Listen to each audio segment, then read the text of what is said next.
So, this is incredible. We're out here in the garage again, and I brought home more paintings rescued from my dad's garage, and just unrolled this thing. And I'm in awe. I have no recollection of doing it, although I can recognize it immediately. It was done at Empire State College in New York City in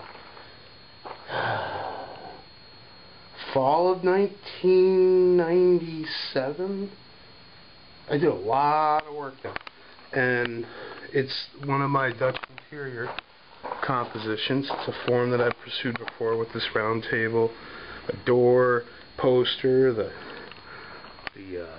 curtain drawn back.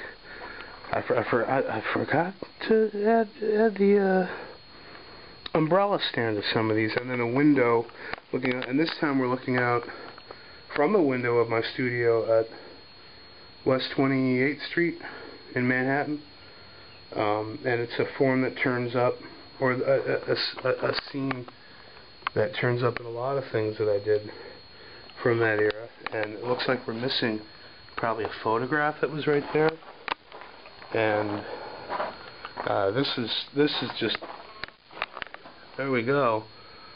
Now, that's what I look like then, and I'm standing in a acid spill from a bucket of acid by my cream of nothing soup. There's my painting table and chair, and I was going through a Simpsons era where I was watching The Simpsons literally all the time.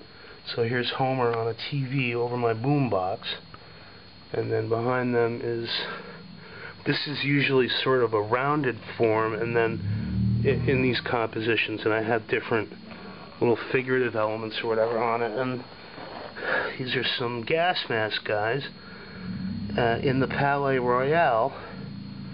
There's a picture of myself, Eric Ziegelmeyer, and artist Corley Rose in front of my Palais Royal large painting that I showed there, actually. And yeah, well, whatever. Apple coffee mug. Here's our King Crimson poster in this one. That's always an element. It looks like the David Cross era. Bill Bruford there. I guess that would be John Wetton there, looking a little happy. 1973, May 26th. Friedrichshalle, Dusseldorf. I even based it on a specific recording from my collection of bootlegs. David Cross is looking pretty cool there. Whatever. A rare example of me trying to be representational here, both with myself and then again Fripp. Although I gave up with the other guys.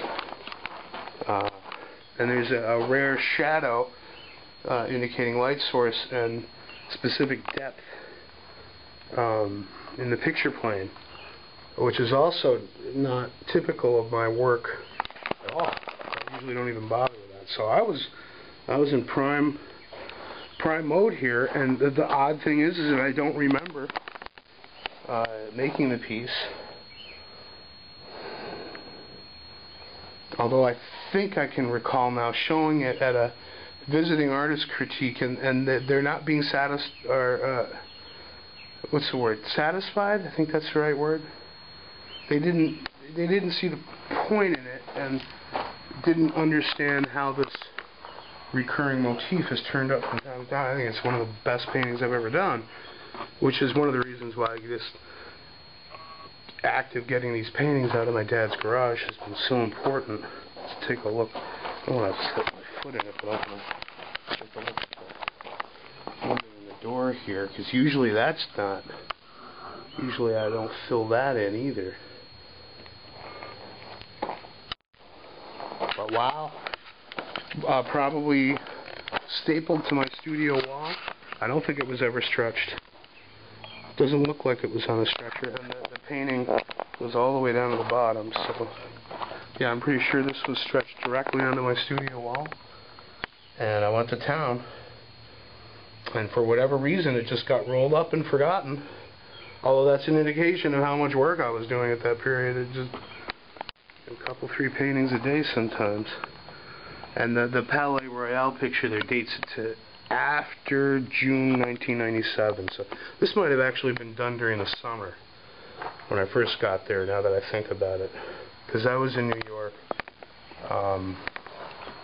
for almost 3 months before the Empire State College program started in fall of '97, and was allowed access to the facility. So this may have been what I did at that time, and not bad at all. Ha!